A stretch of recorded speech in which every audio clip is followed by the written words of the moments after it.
Okay, welcome back, ladies and gentlemen. This is Dave Hennigan coming in from Yokohama, Japan. This is episode 48 of Blown Speakers, and we're welcoming back our very special guest and fan favorite, Lisa B, coming in from Hello. Cleveland. That's right. Chilly Cleveland. That's Mm, what's happening here. it's getting cold. It is. I had to turn my heat on today. It was not pretty. Oh, I really? couldn't do 62 in the house is just, it's not enough. It's not enough. Cleveland winter is coming. It is. Mm, It's upon us. The mm. coldness. Mm. Yeah. Okay, so this, your selection this week. Yeah, I was interested. I was happy that you brought up this band because, well, Ministry, The Mind is a Terrible Thing to Right. Taste, 1989. Yeah, why this album? So like when you asked me about it, I gave you three choices, and this is like an album that I can put it on at any time, no matter, like, even if I'm happy, if I'm not feeling well, if I'm angry, and I can listen to it, beginning to end and feel great. Like it gives me that boost that I need every time. Hmm. Yeah. Do you remember when you first heard it, or when you started getting into industrial music? I definitely was in high school, and it was my friend Joy Valentine, because she listened to more of like the Ministries, the Skinny Puppy, Nine Inch Nails. So she definitely was the person who introduced me to Ministry. And I just remember, when hearing Thieves, that first line, just these like blistering guitars and total like groove underneath it. I was totally hooked to them. It was like couldn't get enough. So yeah, they're definitely made my list. And that vocal sound, right? Like he's like screaming from the bottom of a dungeon or something, right? Like just, Right? Yeah, it's just he's like nuts, but I don't know, something about it just really talked to me at that time. And it still does. Like I still think this is just a great album. Mm-hmm. The impact is immediate, like the first time you hear it, right? I mean, you're either going to run from it, or like I think it's terrifying. This cover is rather, the cover art is great, right? Yeah. And Yeah. rather terrifying. I think the first time I heard it, because I have a funny just association with it in my mind, because my friends and I were in the ski club in high school, right? So after school, once a week, we'd drive out to Brandywine, I think, in a school bus. Probably. Right? Yeah. And we would just listen to music on the bus with like a little boom box. And my one friend, Jason, he was more into the industrial stuff, and he would have been the one who first played me Nine Inch Nails, like this time, right? Late 80s. This is my last year of high school. Nine Inch Nails and Ministry, and I went to see Skinny Puppy with him. My God, that makes me so jealous. I love Skinny Puppy as well, but not until later. I didn't know them as well back then. But so I remember the first hearing this on the way to skiing. So I have a connection with Ministry and skiing, which is two things that should never be put together. Yes. Yeah. I mean, like this, when you hear this album, just I don't know, immediate impact. Yes, definitely. Yes, you're gonna have some sort of feelings about it. I bet if I played it for my family, they'd think I was nuts. But for me, I loved it. Scary music. Scary, yes. But like I was saying before, like I think like back, or before we started recording, back then it was very possible for me to like know bands, like know their music, but not really know anything about them. Yeah. So I just kind of like, well, you said you read his book recently, right? I did. I read it probably 5 years ago or something. But yeah, I was not prepared for everything that was in there. That's for Mm. sure. Okay, so I didn't know anything about his lifestyle. Yeah, just like this time, this music, and then I saw them perform in '92 at Lollapalooza. And see, he was a bit old. Like I knew he had a bit of a history kind of before this took off, right? So I think he's born in '58. So already when I saw him in Lollapalooza '92, he's already mid 30s. Yeah. So for me, he seemed like I thought he was like just some kind of producer genius guy, right? Like, which I guess he is, right? He But is. Yeah. but Yeah. to me, I thought like he seemed like he totally had his act like together, right? And the fact that there were so many people on stage and everything seemed to, go off, Yeah. Sounded decent. yeah, yeah, Yeah. yeah. Like I did not think of the guy as dysfunctional at all. Like I thought like Right. this guy's got his shit together, right? This it's like so funny when you're youthful and you don't think about any of that stuff. You Yeah, know, yeah, why would you? Like yeah, this, yeah, right? This guy is amazing. yeah. And he Yeah. yeah, I think just kind of his appearance and everything, right? Yeah. Um, hmm. I forget what kind of headgear he was wearing that day, but yeah, in the video he's often, or in the documentary, he's often Yeah. wearing the top hat and everything Got is that dark. Like top hat. he's Yeah, one of that those, was his thing back then. he's like a guy like you don't feel like you know what he looks like, you know? Um, like when I watched the documentary, I think it was the first time I really saw like what he looks like when he's just hanging out, Right. shooting up. So I don't know. I guess I guess I'm rather surprised that he well like what goes on in that book? That must be a crazy Oh book. gosh. He's a wreck most of it. He's definitely on drugs most of the time. And even when he so-called gets off of drugs, he's still drinking wine. And then for like 3 years, he had to basically wear a helmet because he kept having seizures.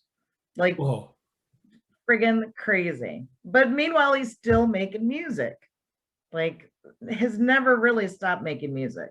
wow. So I don't know. I find it sort of incredible. He's Hmm. sort of like the Lemmy of industrial. Hmm. Like he should have died a million times, but why he just, he keeps going. He Hmm. figures it out before he gets to that point. Yeah, that makes But sense that Lemmy is in the documentary then. Like Lemmy Lemmy respects him. did. Yeah. What was the whole point with his boots? He's like, I was into white boots back then. It's like, man, you gotta love yourself some Lemmy. But yeah. Yeah, I don't know how the guy lived, definitely. Although he did have, I think he married her. Her name was Angela, or like he had met this woman who helped him sort of kick the drugs, but I know that they're not together anymore. Like, and I don't know what state he's really in. Is he completely sober? Is he weed sober? Is he, what do they call it in California? There's like, you're semi-sober. So you lay off the hard drugs, but then you're still allowed to smoke weed or drink wine. Oh, I heard an update about him. I listened to a podcast this week with someone who's making a documentary about the history of industrial music. And they went over to Al Jorgensen's house. Nice. Is it California? Is he in California? I think he used to live in Texas. Okay. And of course he's from Chicago. Yeah. I forget where this guy said the house was, but yeah, he said he met him. He said he was great. He said he went over there at like 10 in the morning, and Al's already like beer and wine. he's already drinking in the morning, and he had a vape, I guess a marijuana vape that he was like smoking all day. So I don't know if you call that weed sober, but yeah. But he said he was kind of fine. I mean, like he said, he hung out with him all day. Yeah. He took a break I guess Al Jorgensen's a big Chicago Blackhawks fan. Oh, like the biggest fan. Yeah. Yeah. Yeah. Yeah, that's totally random. That Isn't kind it? It's yeah. so random. Yeah. Like, how is this crazy guy? Hmm. Like, you know what his thing is? Hockey. Yeah. Random. Totally Yeah. random. So the interviewer said, they had to take a break when Al went to watch the hockey game, and then they came back. And but I mean, he said his stories got crazier later in the day, that maybe he was, it gets a little bit looser. I bet. Yeah. But I don't know. In a way, it sounds like he's doing okay. But Yeah. But well, yeah, about that movie we mentioned, it's called The Fix. I'll show the visual later. Yeah. But for people who don't know, I forget when that came out, but they show just a very decadent rock and roll excess movie of their tour in '96. Yeah. And there are 4 or 5 scenes of Al Jorgensen just shooting up Casually. Yeah. On the bus. This is what I do. With a video camera in his face. Yeah.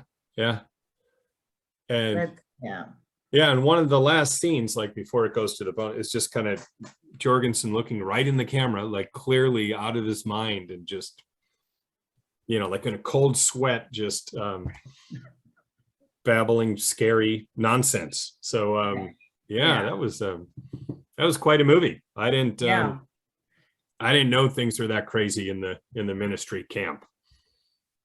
I believe that whole just everyone during that period was just totally messed up.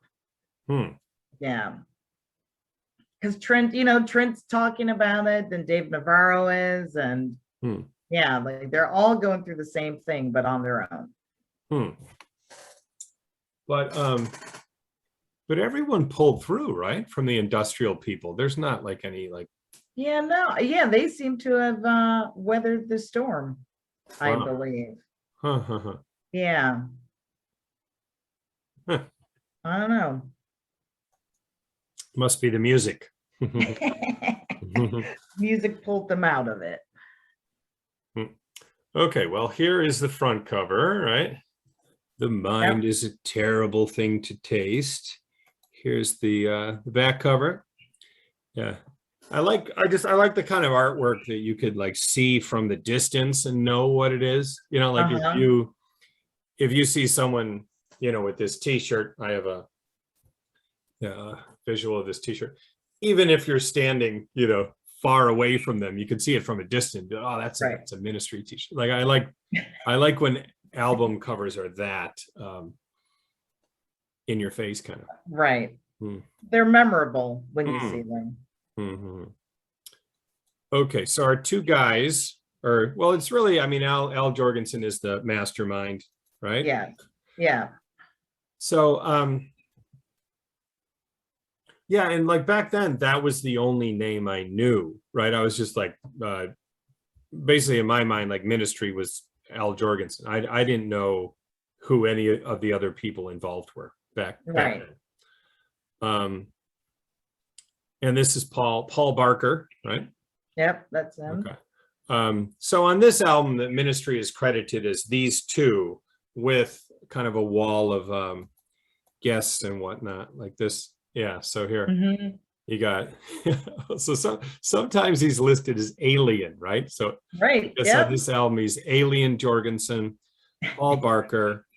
So Bill Rieflin was the drummer, Mars Williams on sax, and Chris Connolly did some lead vocal work. And then it just goes into a long list. Like the list is much longer than this. I cut it off at a certain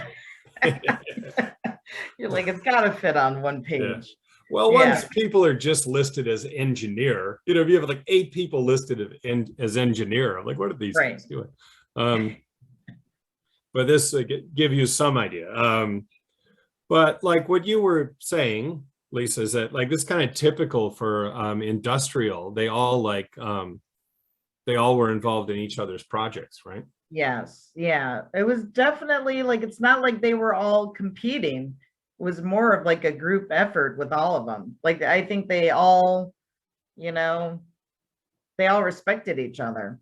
Didn't seem to be a lot of infighting, which I mean, I still find that with like even with Corn this year, like they had to, they had to drop a couple of shows because Jonathan had COVID. But then and then their bassist, before they even went on tour, needed like a mental break. So then a guy from Suicidal Tendencies filled in. And then the other guy, Monkey, he got sick, and then someone else filled in. And it's just people who they've known throughout the years. These like their buddies who they tour with just are like, all right, sure, I'll go with you. And I feel like that's how these industrial guys are as well. So is Corn's part of the industrial? Because I was kind of surprised that Of it. that there's a member of Corn in the documentary. I mean, I thought they were in a totally different camp. So I think Jonathan also just crosses over.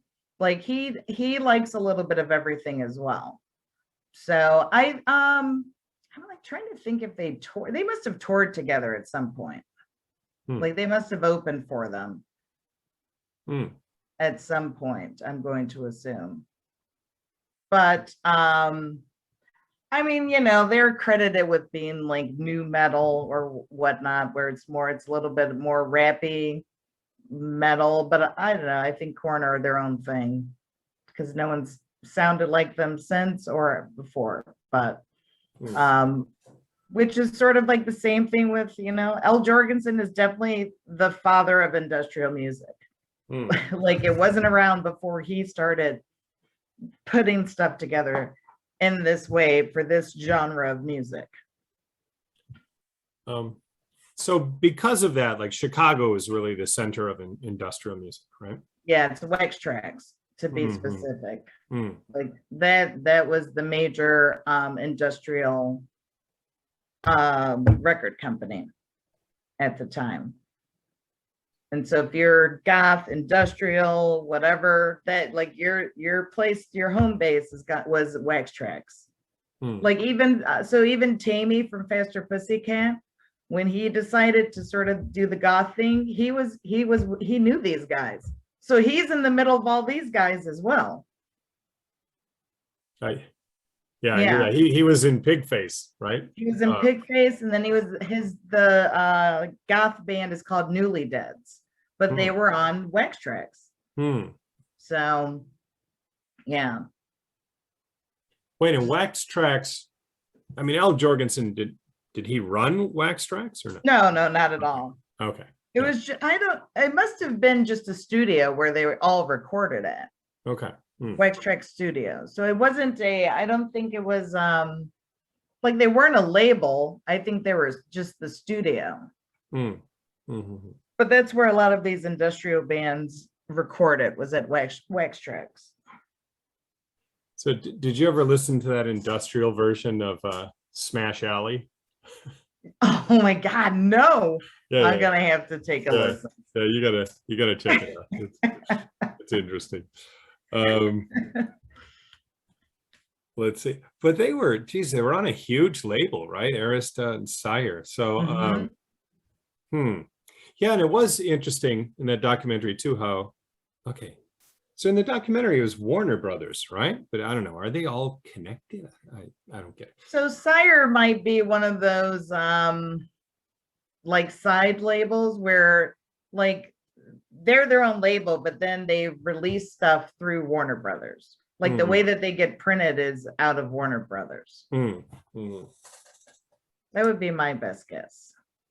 But it is interesting that it seemed like all along, Ministry did have like major label support. Like they were, right? They were pretty understanding and accommodating to Ministry, it seemed, right? So it's yeah. Well, because they were making the money. Yeah. Definitely. And especially at this point, right? 92, this is when they would start making big money, I would guess. Right? Yeah, that's when it sort of I guess they would cross over, and instead of just being an industrial band, they were like a full-fledged rock, went to the rock status. Mhm.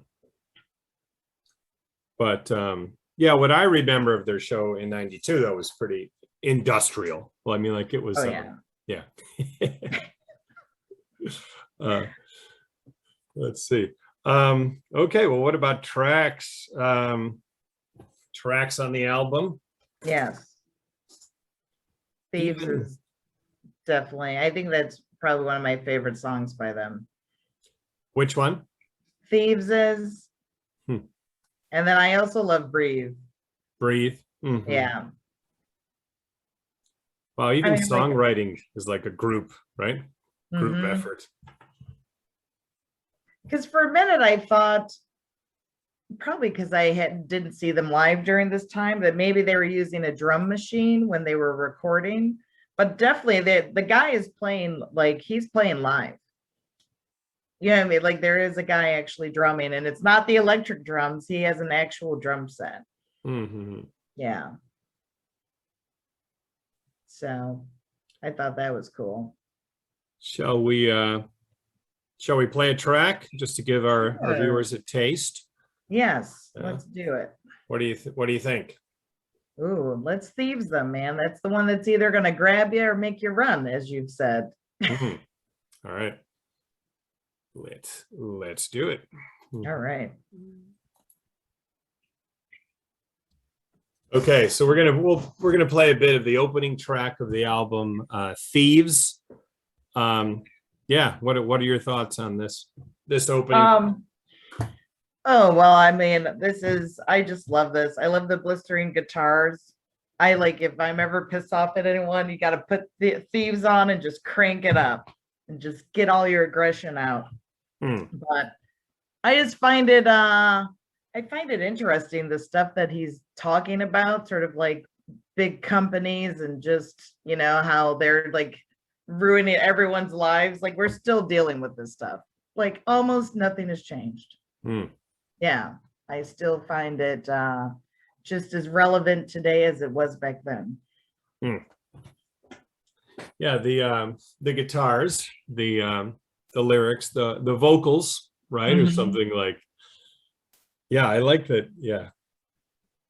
There's something about the vocals that they sound like they're coming from far away, right? Like I Yeah. said, like he's screaming at the bottom of a dungeon or something, or screaming like through a tunnel or something, but they still sound right in your face, So Right. I like it's an interesting effect, Absolutely. And the song structure too. It's like more of a dance structure in a way that, like you just than Yeah. like other music I was listening to that would Yes. This type of like industrial and goth, I danced 3 years. I would go to the goth clubs, and this is the kind of stuff they were playing. And yeah, the whole place would just erupt in greatness. What were the goth clubs in Cleveland? Oh, so the Fantasy, in Lakewood with the, Sure. it had a pirate ship in it for you Yeah. listeners I know that. that you could actually go on to, and there's seating on it, but it's just like in the middle. And it's not even like it's downstairs, it's in the upstairs of the club. Just so very weird. But we danced there. That was mostly on Thursday nights. And then on Sunday nights was the Chamber, which is downstairs, which is still there as well. And there was like back stepways. So sometimes both of them would be open and you could just take the back steps between the two bars. Okay. Yeah, I've Or been like to the if, Fantasy. yeah, like if there was a show upstairs at the Fantasy, you could go to the show and then go down to the Chamber as well. Okay. Uh-huh. And the Chamber's still there. Okay. Is the Fantasy still there? It is. They're redoing that whole building, but yeah, it was. That's where I saw. Well, I saw Sebastian Bach from Skid Row there, Wow. like a couple of years ago. I saw Guided by Voices there in the 90s. All right. Shall we? All right. Yeah, this is the opening track. Thieves.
racist society.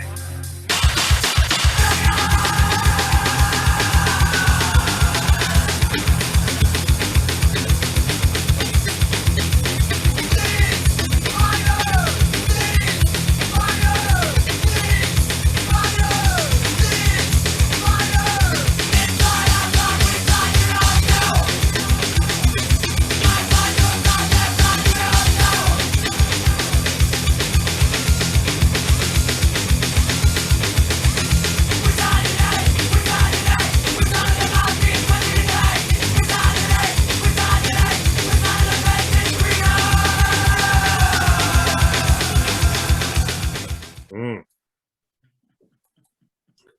Just to give, Ah, yeah, right. so good. That groove is so great. Mm. Yeah. It's just a cool mixture of a lot of things. Yeah, I mean, it had the dance element, but obviously metal, but also punk. Like I hear Misfits in there, kind of, right? And just sampling, right? So borrowing some of like Oh, yeah. hip This- hop ideas, right? Yep. Mm. Yeah, he sampled a lot of movies. Some of them I know, some of the stuff I don't know where he Mhm. got it from. Yeah, just fantastic though. It's listed on the Wikipedia page where he got different samples from. So he uses some from Full Metal Jacket, right? Okay, The drill sergeant. Yeah, cool stuff. yes. Um, but it's interesting. I mean, it does sound like very abrasive music. And it's just interesting that it got so big. I mean, that's what I think was cool about the 90s is all these underground sub-genre type stuff was it suddenly got huge, right? So it was Oh, yeah, definitely. I think it could be the MTV though. I mean, they just had such a wide range. So if you got your song into play, I mean, rock was just huge during this time. like it's interesting if you look at that lineup of Lollapalooza 92, right, where I saw them. The Chili Peppers were headlining, right? So they were Sorry, they- I'm coughing up a storm here. they All were right. hot shit at the time, right? Because of Blood Sugar Sex Magic. But like Pearl Jam and Soundgarden were on the lineup, but Ministry was actually the second headliner, right? So like Right. Ministry was bigger than Soundgarden and Pearl Jam at the time. Oh, yeah, at that time for sure. Mm. Yeah. And that's even before their major, right? Their top selling album came out, I think, right? Because the one we're talking about today is 89. Okay, so yeah, when this album. Oh, well, that's when you would have seen them, right? Oh, 69. Yeah. And what I remember about that show, yeah, in addition to just the massive sound, but 92 was an election year, right? So they had Oh, yeah. they would always have like a bunch of just random dancers and people on stage. And yeah, in that documentary, you often see David Yao, is that his name, from Jesus Lizard? Oh, yeah. Oh my God, my friends loved Jesus Lizard. Wow. I've seen them a bunch too.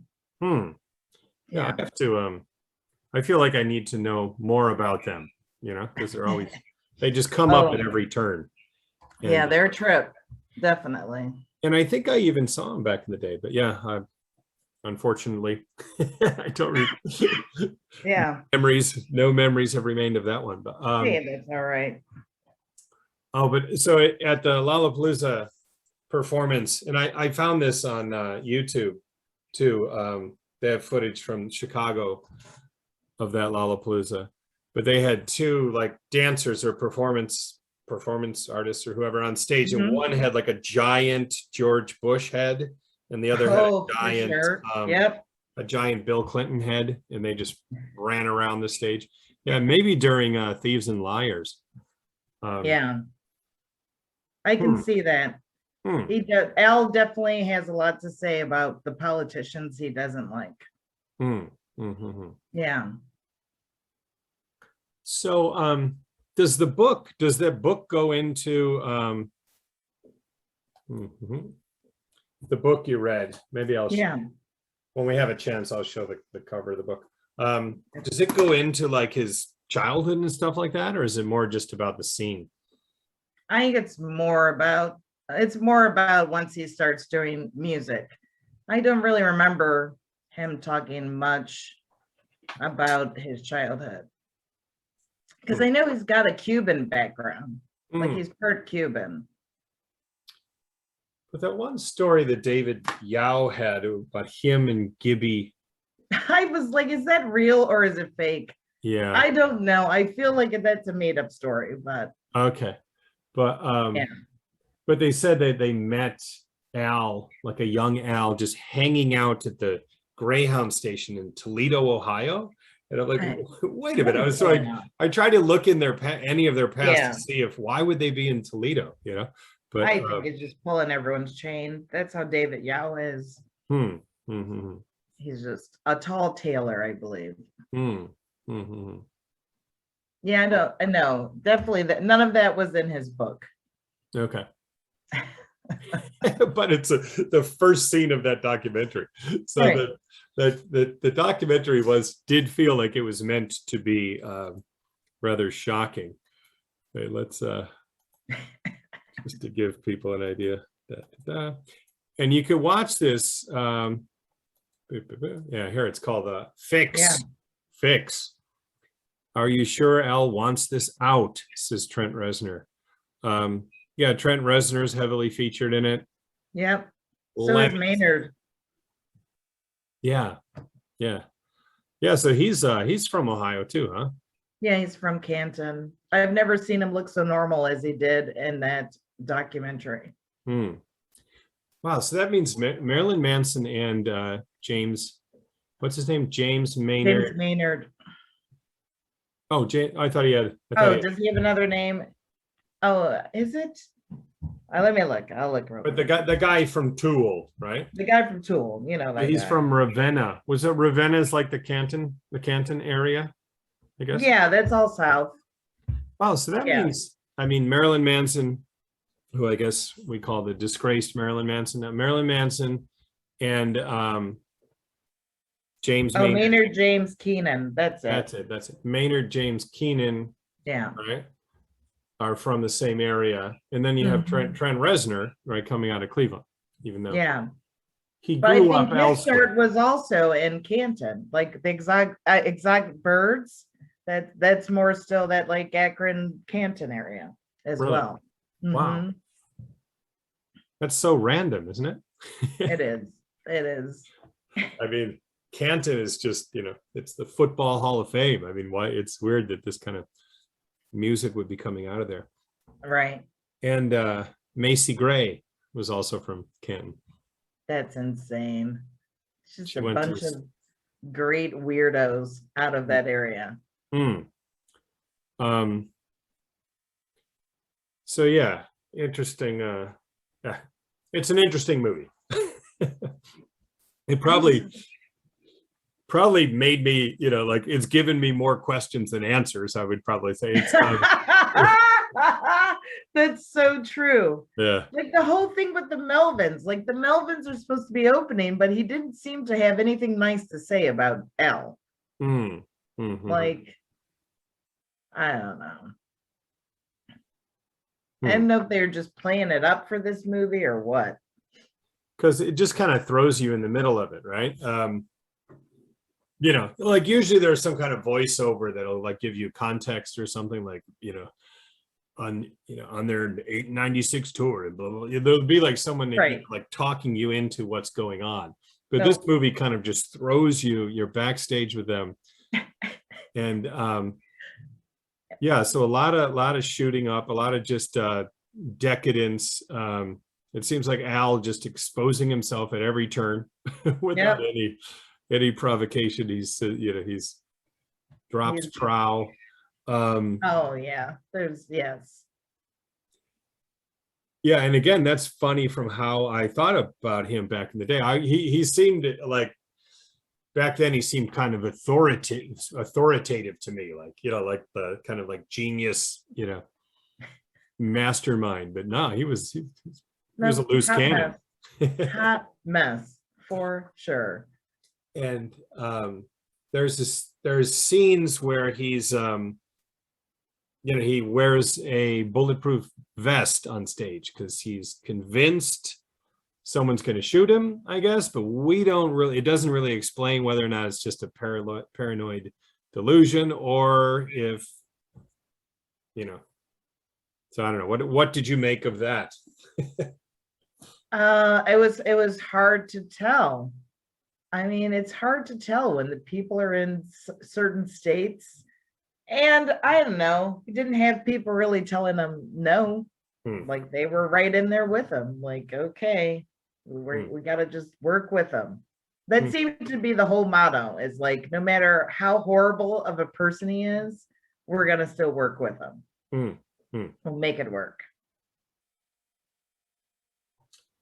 It was interesting when Al just busted into that Grateful Dead song on an acoustic piano, or I'm sorry, acoustic guitar, like Yeah. Friend of the Devil or something.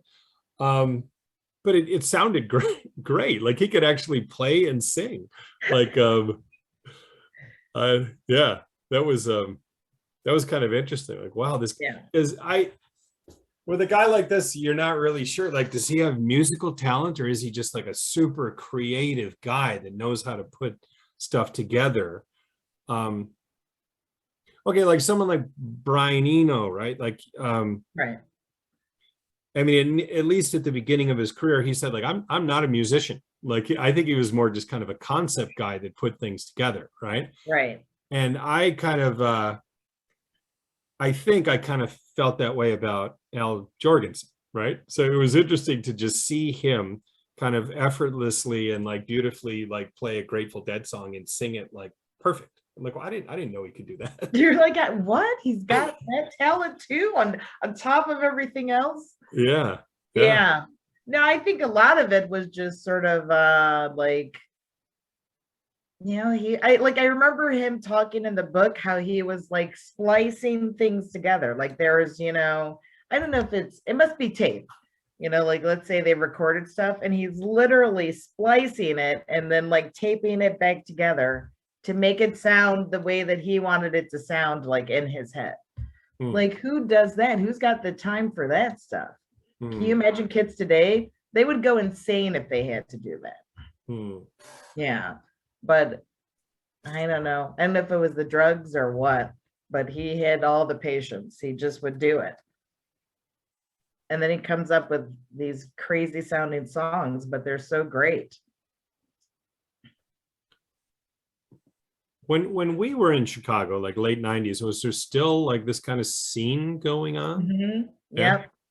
We just didn't really do it. Like if you went to the Metro on like Sunday nights, you probably see a bunch of these same kind of people.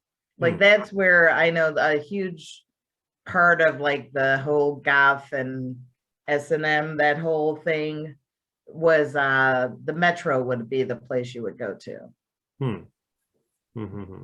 But no, we were too busy at the Borderline cracking up at people.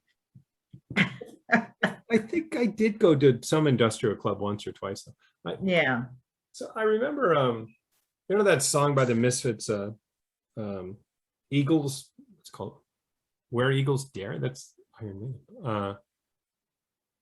Okay, that song by Misfits that goes, "I ain't no goddamn son of a bitch. You better think about it." Oh, okay. I remember hearing that a lot in Chicago. Hey, it makes sense, man. Yeah, so I think like there's at least some remnant of this was still raging in like 97, 98, I think. Yeah.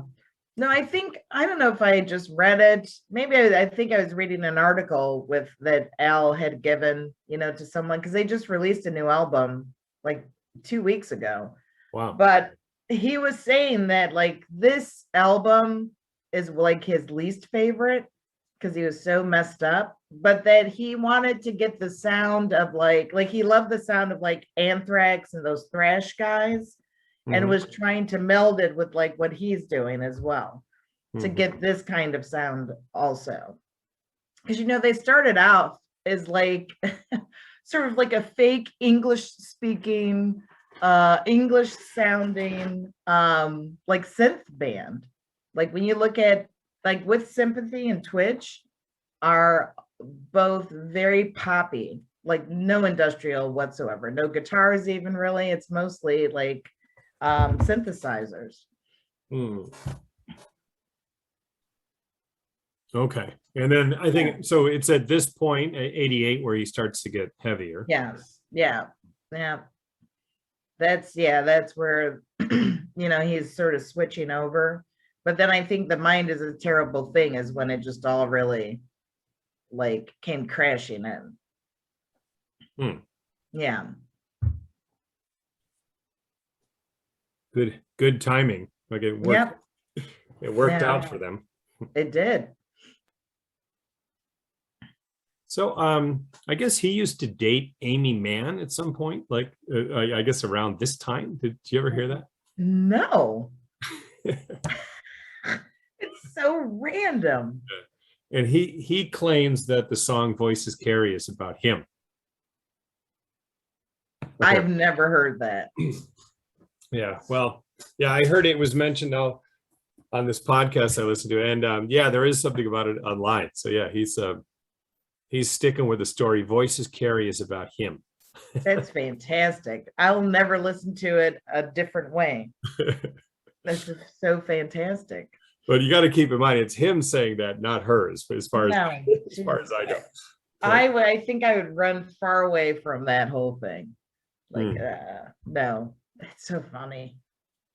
That's a great story, Mm. man.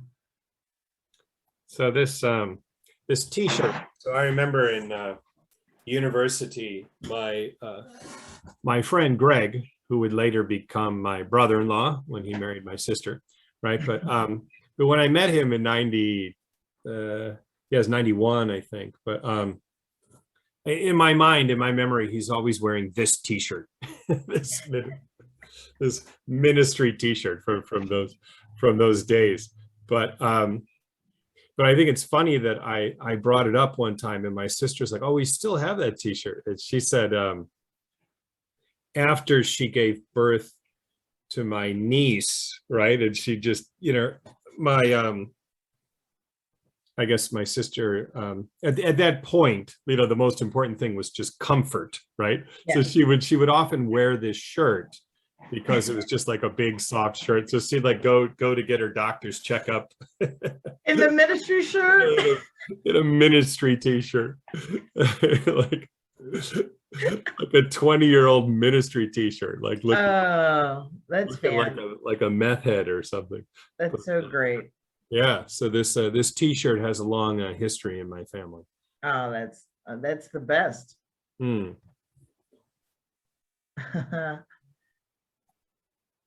So when I saw them at Lollapalooza, this is the this was the set list, right? So you can see they play 3 songs off, right? The Mind is a Terrible Thing to Taste, right? They open with Thieves, they play So What, and they play Breathe. Yeah. And yeah, Jesus Built My Hot Rod in the middle of that. And they're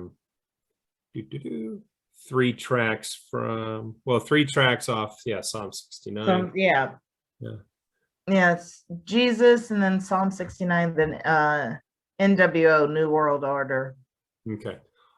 Okay, so And then Stigmata is from Land of Rape and Honey. okay. That's probably my favorite song. That's my favorite song off of Land of Rape and Honey. Mm. Yeah.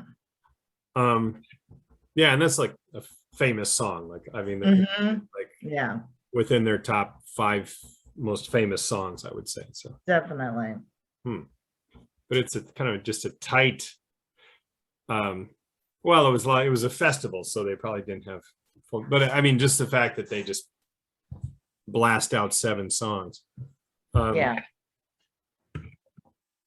But when it's them headlining, okay, so when did you see them? Oh, so I saw them in 2008 Okay, so how is did, when I finally saw them. And that was at the Agora. okay, And that was great. Just fantastic. how did Al look? I mean, he looked as good as Al does. I it is weird, like when you go see them, I'm like, he is weirdly coherent, Hmm, like while he's performing. yeah.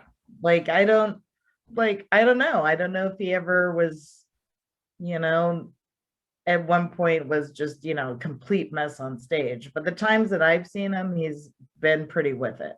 Hmm, hmm, hmm, hmm. Yeah. This form of music too, I feel like you can be a mess on stage and pull it off, right? Like he's not singing like an Elton John song or something, right? Like, No, no. And it yeah. doesn't even really matter if he's on, because it's definitely got some, some distortions going on. Hmm, So yeah, you can sort of phone it home. hmm, And there's always, like I said, there's always like a million people on stage. At least back then there were. Like hmm, there's probably no less than 6 or 7 people on stage at any given time at one of these industrial shows. hmm. But we did love them. My friend today was telling her I was going to do this, and she's like, she hadn't heard of Ministry before me and my friend Claire told her about it. But then she became a complete fan. Like as soon as she saw them, she's like, "Oh, I'm in. I love them. Like Hmm. they're fantastic." So, yep, he still was bringing people in. What kind of headgear did he have on stage in I 2000? think he was in the hat, that big top hat phase. Okay. The Hmm, top hat. Although I think by that time, because now he's got like all the piercings are all like his whole face is basically pierced. yeah. So I think by the time we saw him in 2008, that's the Al. Well, see, everyone calls him Uncle Al. Like that's his nickname. Oh, Oh, really? Uncle Al. Yeah. Uncle Al. Hmm, Yeah. So yeah, by the time I saw him, I think he was more into that whole phase. Like, hmm. yeah, like his eyebrows are full of metal.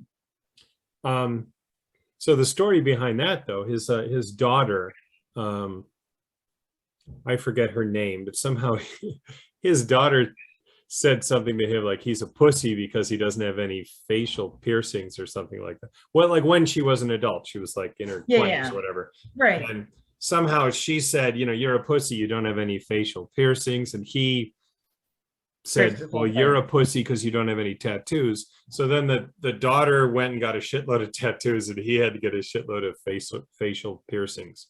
That's fantastic. That was that's how that family functions. I can't even imagine. My mom would be like, "Get out of here." No, it's not a thing. That's funny.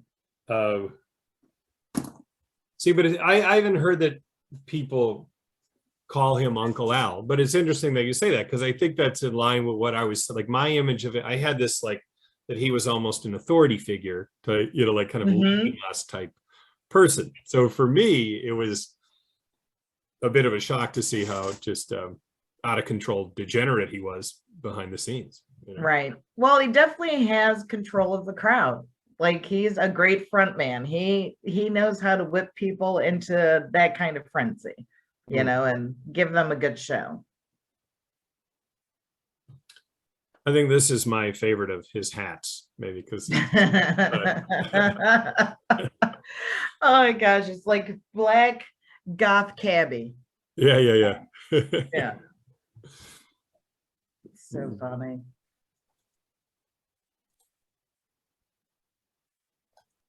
Yeah, so since I mentioned this podcast, yeah, it was Ministry, right? Focused on this album, Chris Harris. Chris Harris takes a break from directing his forthcoming documentary, The History of Industrial Music, The Chicago Way, to talk about Ministry's seminal Chicago industrial album. Yeah, so it was cool because this guy, like I said, he went over his house and hung out with him. This is I don't see a date on here, but it's fairly recent because they're talking about like the Delta strain of the coronavirus. So it must be this year. Okay. Yeah. And I guess this, this documentary is in the works. Okay. Oh, it makes me so happy. Yeah. I love it. Well, the bar's been set high for industrial music documentaries with Fix. So, Man, that's right. And it sounds like he's going to focus more.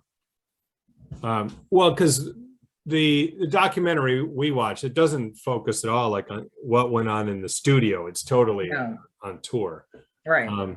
But I guess this doc is going to focus more, or at least to some degree, on what went on in the studio, which also sounded pretty decadent from what I could.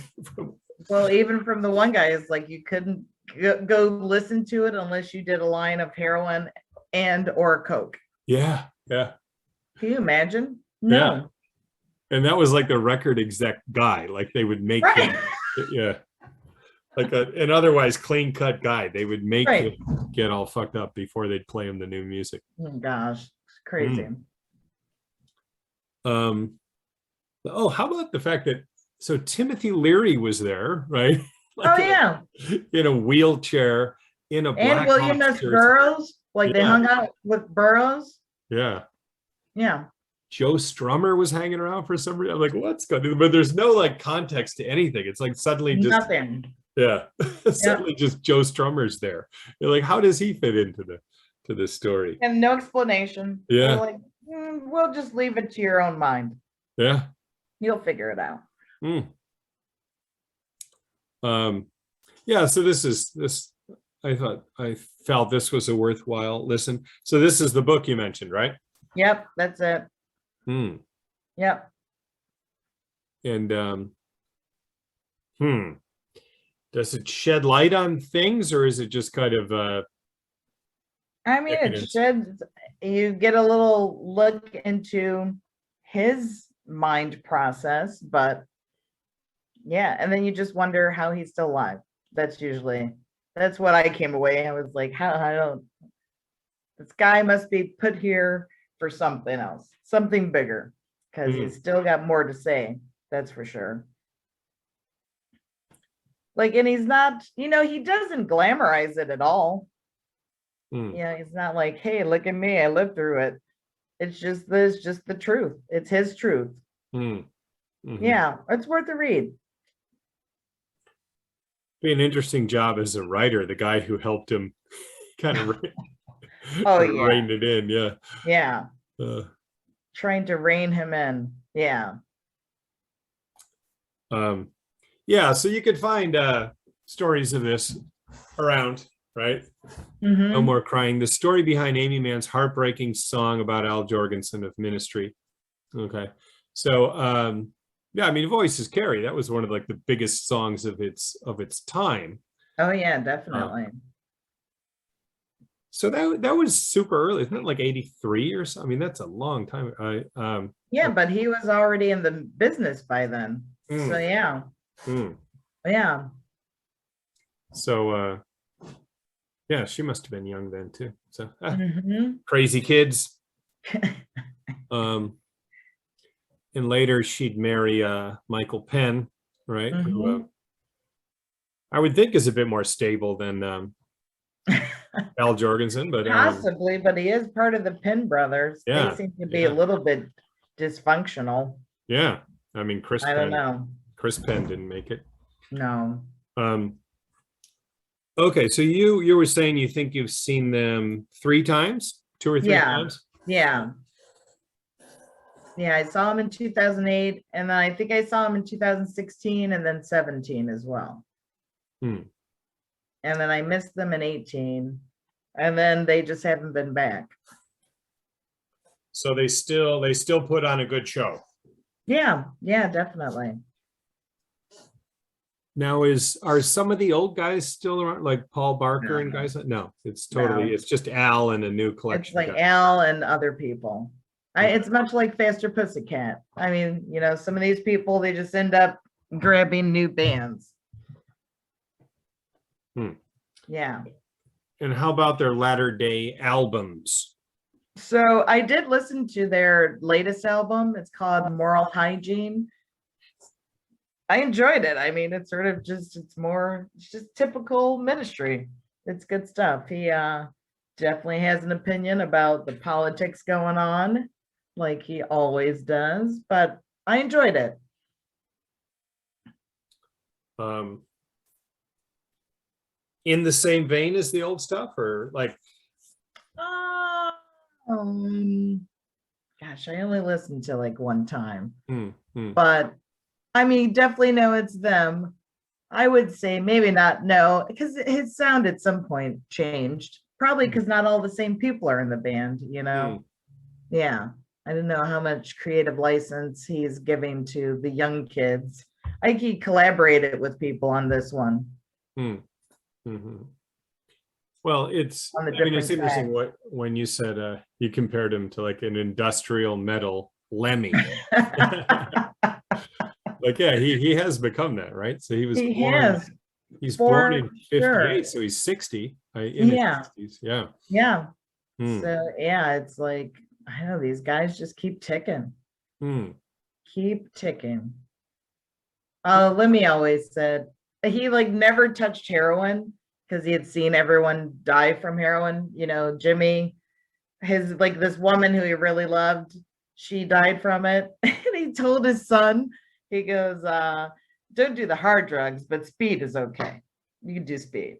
Because that was his drug of choice. hmm. All right, Lemmy, way to go. Good stuff. So fatherly advice from Lemmy and Al Fatherly Jordan. advice. Yeah. Don't do heroin, but go ahead. You're fine with the speed. You can make it. You make it work.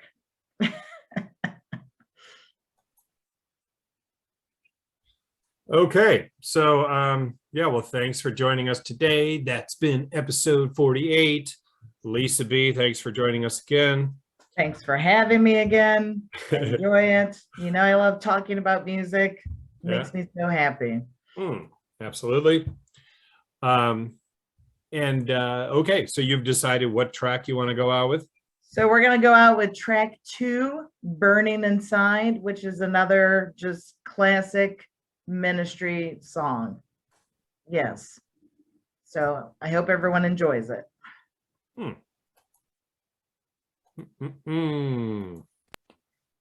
Okay. Thanks, everyone. Thanks, Lisa. Good Thank night. you.